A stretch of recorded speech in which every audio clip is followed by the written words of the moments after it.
Apellidos mayas con su significado en el español. Vamos a iniciar este video con el apellido Camal, que proviene de dos palabras de origen maya. Ca, número 2, y mal, que es el clasificador numeral para contar cuántas veces se realizó dicha acción.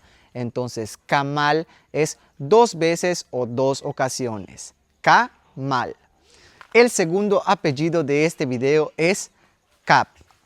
Cap, que proviene de la palabra cap, que puede significar miel o tierra. Apellido número 3, Chi, que en la lengua maya significa nance, boca u orilla. Chi.